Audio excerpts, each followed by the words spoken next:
ፉል ስኮላርሺፕ የሚሰጡ ብዙ ትምህርት ቤቶች መልሰው ኤስኤቲን ፈተና እንደ ሪኳየርመንት እያስቀመጡ ነው። የፎል 2025 አፕሊኬሽን ላይ ሃርቫርድ፣ ብራውን፣ ዬል፣ ዳርትማውዝ እና ካልቴክ የመሳሰሉ ዩኒቨርሲቲዎች ኤስኤቲን መልሰው ሪኳየር ሲያደርጉ አይተናል። ከኮቪድ በኋላ ብዙ ዩኒቨርሲቲዎች ኤስኤቲን ኦፕሽናል አድርገው አስቀምጠው ነበር፣ ግን አሁን መልሰው ወደ ሪኳየርመንት እየመለሱ ነው። አሁንም ለፎል 2026 ወር ለሚለው ዓመት አፕላይ የምታደርጉ ተማሪዎች የተወሰኑ ቶፕ የሚባሉ ዩኒቨርሲቲዎች ኤስኤቲን ወደ ሪኳየርመንት እየመለሱ ነው። የተወሰኑትን ለመጥቀስ ያክል ኮርኔል ዩኒቨርሲቲ 2026 ላይ ሪኳየር ያደርጋል። ጆን ሆፕኪንስም ኤስኤቲን ወደ ሪኳየርመንት ይመልሳል።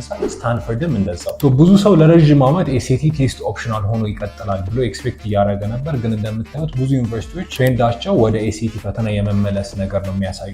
እንደ ኢንተርናሽናል ስቱደንት ኤስኤቲ ፈተና ወስዶ ጠንካራ ያለ ውጤት ማሳየት በጣም ጠቃሚ ነገር ነው ማለት ነው። በተለይ ብዙ ዩኒቨርሲቲዎች ወደ ሪኳየርመንት እየተመለሱ ስለሆነ ኤስኤቲን ፈተና እንደ ግዴታ እየፈለጉት ስለሆነ በጣም ጠቃሚ ነገር ነው ፈተናውን መውሰድ። ፈተናውን ለመውሰድ እያሰባችሁ ከሆነ በኢንፐርሰንም በኦንላይንም ጁላይ 7 ላይ የሚጀምር ኤስኤቲ ኮርስ አለን፣ እሱን መውሰድ ትችላላችሁ። ከዛም አልፎ እስከ 15 ሌላ ቦታ የሌሉ ፕራክቲስ ቴስቶች እና ኤአይ ቻት ቦት ያለው ኤአይ ፓወርድ ለርኒንግ ፕላትፎርማችንም ላይ ገብታችሁ ሳይን አፕ ማድረግ ትችላላችሁ። ሙሉ መረጃ ባዮ ላይ ይገኛል።